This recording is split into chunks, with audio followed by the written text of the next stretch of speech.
Shri Ashish Chauhan, MD and CEO, National Stock Exchange. Shri Shashi Kiran Shetty, Chairman, IIM Mumbai Board of Governors. Professor Manoj Kumar Tiwari, Director, IIM Mumbai. Members of Board of Governors, Deans and members of faculty, dear graduates, dear students, respected parents, distinguished guests, friends from media, ladies and gentlemen, Namaste. A very good afternoon to all of you. It's a great pleasure to be here at the first convocation of Indian Institute of Management, Mumbai. For those who are graduating today, there is always a distinct feeling of being the first batch pass out. This special feeling will linger in your memory throughout your life, and each time you come across any reference to your alma mater, you will feel very real nostalgic. My heartiest congratulations to all the graduating students. This institute is over 60 years. We are celebrating its first convocation. This is its uniqueness. From the National Institute of Training and in Industrial Engineering in 1963 to later as the National Institute of Industrial Engineering and as Indian Institute of Management, Mumbai since August 2023. This institute has traversed a long distance in its journey, and this convocation is indeed an important milestone in its new avatar as IIM. It is interesting to note that Mumbai Trust with an IIM started several decades ago. In the book, The IIM Story, The DNA of an Institution, the learned author Prafulla Anubhai noted that in 1957, a Harvard Business School panel under the aegis of the central government recommended the formation of business school at Bombay, now Mumbai, and Kolkata.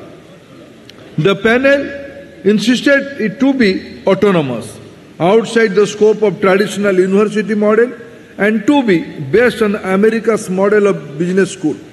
But understandably, the then Bombay University had some reservation, did not agree on the autonomy of such an institute, and Bombay's laws became Ahmedabad's gain, with IIM Ahmedabad being set up in 1961. It is an altogether different matter that IIM Ahmedabad has emerged as a leader among its peers. Several attempts were also made thereafter to have an IIM in Mumbai.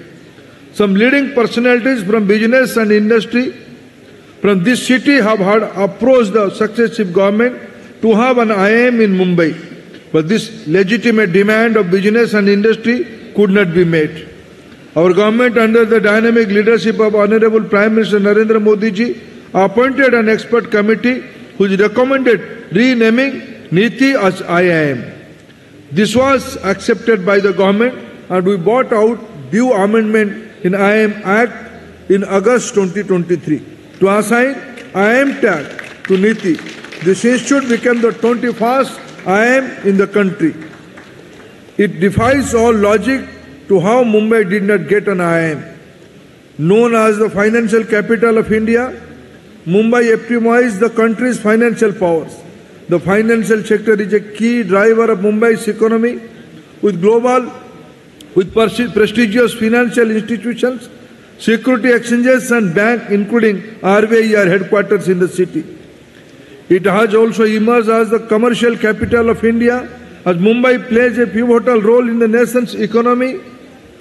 It hosts a wide array of industries, including information technology, electronics, entertainment, chemicals, pharmaceuticals, engineering, cement and diamond coating and polishing. Truly, it stands as a pivotal economic center and a potent embodiment of India's economic advancement. Needless to say that the city with such an accomplished ecosystem must have provided the much needed exposure and networking to the students who are graduating today.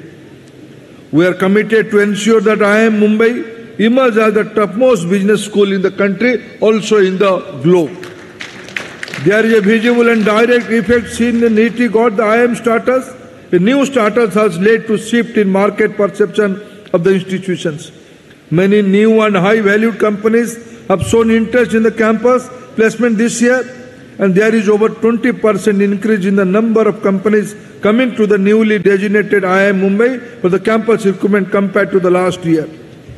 Friends, it is clear that the renaming of NITI to IIM Mumbai is more than a symbolic change. It's a catalyst for transformation.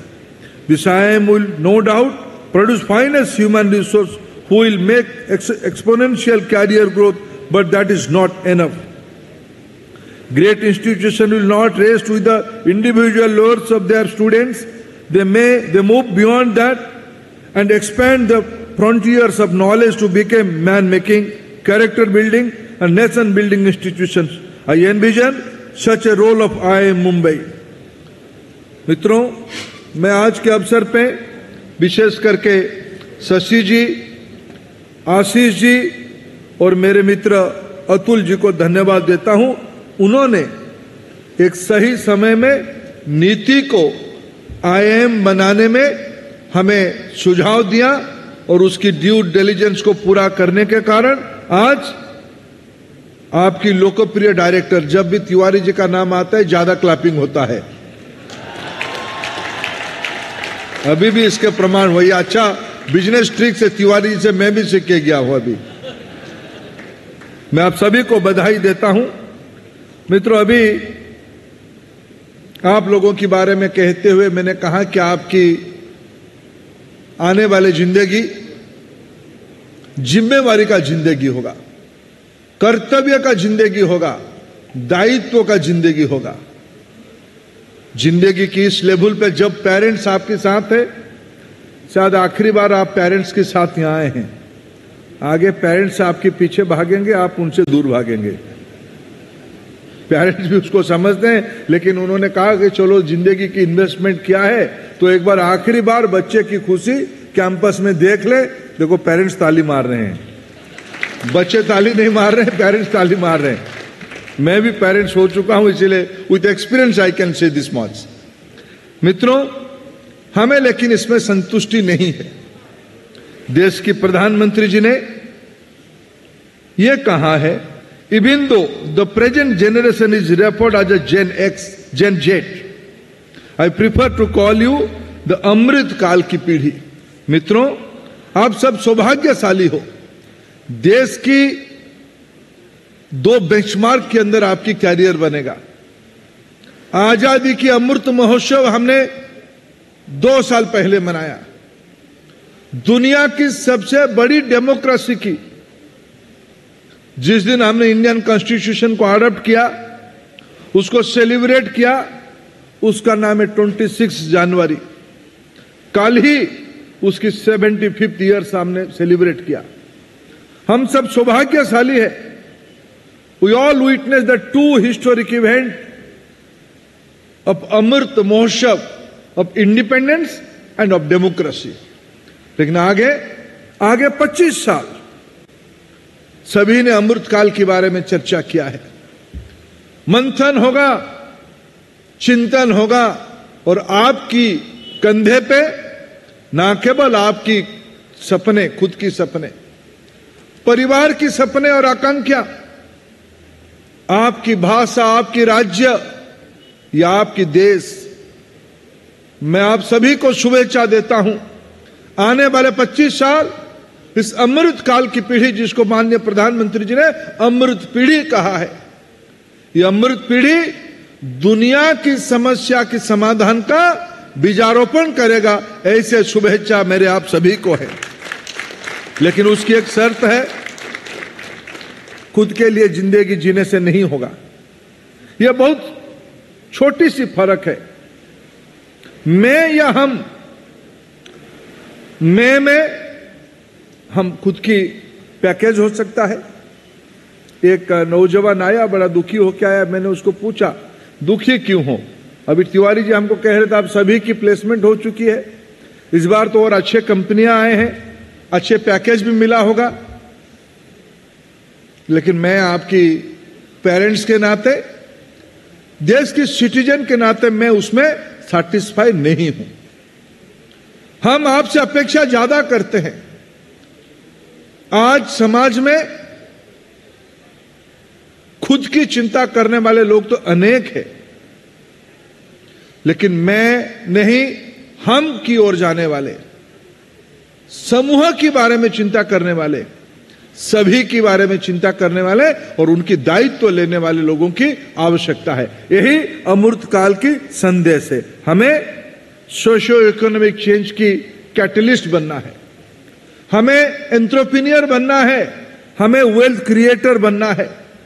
हमारी सौभाग्य है हम सब ऐसे एक समय में industrial revolution 4.0 की इस स्टेज पे हम पहुंचे हैं। दुनिया में कॉन्सेंसस बन चुकी है। The 21st century is going to the knowledge based century. The economy drivers will come out of the knowledge and technology. और मैं जिम्मेवारी के साथ कह सकता हूं और आपकी भरोसे के कारण कह सकता हूं, आपकी आंखों की चमक के कारण कह सकता हूं, आज भारत की नई पीढ़ी जितना एम्पावर है, दो फैक्टर भारत की नेक्स्ट जेन के पास है, जितना एम्पावर्ड आज के दिनों की भारत की युवा पीढ़ी है, शायद इस सभ्यता के अंदर भारत की यूथ इतना कभी एम्पावर्ड नहीं था। यह आपकी सौभाग्य है, यह आपकी संभावना है। दूसरी ओर दुनिया के अंदर युवाओं की संख्या, मैं फिर रिपीट करता हूं, दुनिया के अंदर युवाओं की संख्या की ज्यादा तादाद भारत में ही है। भारत की युवा एम्पावर्ड है, कॉन्फिडेंट है, उनको उन्होंने ग्लोबल हॉराइजन को तोड़ने की सपना भी है, ताकत भी है। हमने सब करके दिखाया इन दिनों में, और हमारी संख्या दुनिया में सब्सटेंटिव है। उस समय में cutting edge technology, cutting edge innovation, knowledge based economy, knowledge based entrepreneurship की भी पराकाष्ठा इन दिनों में हमने देखा है। कैपिटल संपन्नता की वेल्थ क्रिएशन के लिए बेसिक पूंजी चाहिए। इसकी कोई शर्त अभी नहीं है कि बड़े बड़े लोग ही अपने परिवार के लोगों को बड़े करेंगे। टेक्नोलॉजी ने यह संभावना दिया है, सामान्य व्यक्ति भी अपनी आंखों के सपने को मल्टी बिलियनर बनने में भी कर सकता है। भारत में मैं 1000 एग्जाम्पल आपके सामने गिना पाऊंगा। आपको तिवारी जी ने क्लास में केस स्टडी करके पढ़ाया भी होगा, आपकी फैकल्टी ने पढ़ाया होगा। मित्रों, हमें संतोष तब आएगा जब आने वाले दिनों में आपकी कैरेक्टर ऐसा है ही। IIM मुंबई की कैरेक्टर ऐसे शुरू से ही है, लेकिन इसको अभी एक्सपोनेंशियल रूट पे ले जाना पड़ेगा। हमें संतोष नहीं है कि आप नौकरी करो, आप नौकरी दो। लेने में तो सब लोग ले सकते हैं, देने में अलग आनंद है। आप देने वाले कैटेगरी में आओगे। मित्रों, इसी को ध्यान में रखते हुए प्रधानमंत्री नरेंद्र मोदी जी ने देश में 34 साल के बाद राष्ट्रीय शिक्षा नीति का इंप्लीमेंटेशन शुरू किया। मैं अगर थोड़े ही झलक आपके सामने कहूं, पिछले 10 साल के अंदर देश में 26% से ज्यादा ग्रोथ हायर एजुकेशन इंस्टीट्यूशन से एनरोलमेंट में हुई है। 2014-15 में 3 करोड़ 42 लाख स्टूडेंट्स होते थे, आज 4 करोड़ 33 लाख स्टूडेंट हुए हैं। 26% की ग्रोथ हुई है। और उसमें मैं यहां भी उसकी रिफ्लेक्शंस देख रहा हूं। लड़कियों की ग्रोथ सबसे ज्यादा है, 32% ग्रोथ हुई है। उसमें आज शेड्यूल ट्राइब की ग्रोथ हो रही है, शेड्यूल कास्ट के बच्चे ज्यादा संख्या में पढ़ने आए हैं, ओबीसी वर्ग के बच्चे ज्यादा पढ़ने आ रहे हैं, अल्पसंख्यक वर्गों की ज्यादा बच्चे पढ़ने आ रहे हैं। पीएचडी की एनरोलमेंट में 81.2% की ग्रोथ हुई है। मित्रों, ये भारत की एक नॉलेज बेस्ड सोसाइटी की रिफ्लेक्शन से 2014-15 में 827 हायर एजुकेशन इंस्टीट्यूशन होते थे, आज वो बढ़ के 1168 इंस्टीट्यूशन हो चुके हैं। मित्रों, एनईपी वेल्थ क्रिएटर की ओर, इनोवेशन की ओर, टेक्नोलॉजी की ओर लोगों को ले जाने के लिए प्रेरित करता है। और मैं मानता हूं उसमें अगर नीश इंस्टीट्यूशन कोई होता है जिसमें टेक्नोलॉजी और एप्लीकेशन दोनों के बारे में प्रोसेस डेवलप करने की जिम्मेवारी किसका है, तो मैनेजमेंट प्रोसेस की है। और आईआईएम ग्रुप जो देश में 2014 में 13 आईआईएम होते थे, आज पिछले 10 साल में इस मुंबई आईआईएम सबसे यंग आईआईएम है और सबसे रिच और डीप आईआईएम भी कहा जाएगा। इसको मिलाते हुए आज 21 आईआईएम हमारे देश में हो गया है। मैं अपेक्षा रखता हूं आईआईएम इकोसिस्टम भारत की वेल्थ क्रिएशन में एक नया इन टोटो सारा आईआईएम, क्योंकि आज दुनिया में कहीं भी हम जाएं, सिंगापुर जाएं, हांगकांग जाएं, लंदन जाएं, न्यूयॉर्क जाएं, सिलिकॉन वैली जाएं, वहां के बिजनेस प्रोसेस में हार्ड टेक्नोलॉजी हो, एफएमसीजी हो, कैपिटल गुड्स हो, ये सारे प्रोडक्शन चेन की बिजनेस स्ट्रैटेजी भारत की आईआईएम इकोसिस्टम से आता है। लेकिन मित्रों, अभी टाइम आया है हमें एंटरप्रेन्योरशिप की ओर जाना है। हमारे देश में 2014 में 350 स्टार्टअप्स होते थे, आज 1 लाख से ज्यादा स्टार्टअप हो चुके हैं और उसमें से भी 108 यूनिकॉर्न्स डीप टेक में है, अन्य इलाका में भी है। अगर उनकी मैं आज कलेक्टिव वैल्यूएशन हिसाब करूं 28 लाख करोड़ 340 बिलियन की नया आइडिया की इकोनॉमिक्स, नया आइडिया की एंटरप्रेन्योरशिप हमारे देश की नौजवान बनाए। और आने वाले 5 साल के बाद जब आईआईएम मुंबई अपना कन्वोकेशन करेगा, शायद मैं अपेक्षा रखूंगा यह संख्या 108 बढ़ के 1000 होना चाहिए और उनमें से कम 25 यूनिकॉर्न आईआईएम मुंबई के अंदर से आना चाहिए, तब जाके इसको सफलता कहा जाएगा। मित्रों, हमें समाज की आवश्यकताओं को समझना पड़ेगा।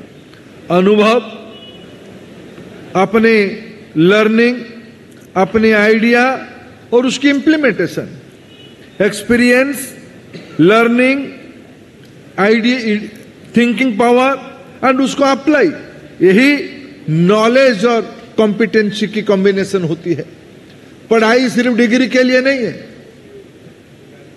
नीति मुंबई की तो डिग्री था ही नहीं, डिप्लोमा सर्टिफिकेट था, लेकिन कॉम्पिटेंसी में आपने ग्लोबल मॉडल खड़ा किया। आपको आज डिग्री भी दिया जाएगा, कॉम्पिटेंसी की तो आप एक्सीलेंट हो ही। आज आवश्यकता है, समाज में आवश्यकता क्या है?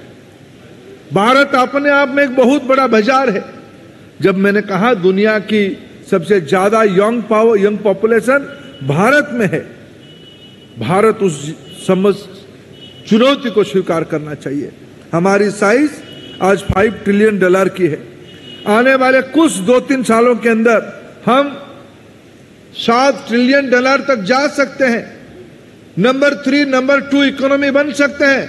मैं डेवलप्ड 2047 की टारगेट को नहीं बात करता हूं, मैं आने वाले डिकेड्स की बात करता हूं, आने वाले 4-5 साल की बात करता हूं। भारत की भाग्य में है, we are destined to be a powerful economy in the country. लेकिन मित्रों, आपके कंधे पे होनी चाहिए, आपके कंधे के ऊपर होनी चाहिए। हम औद्योगिक क्रांति 1 में हमें समझ में नहीं आया, हम गुलामी में थे।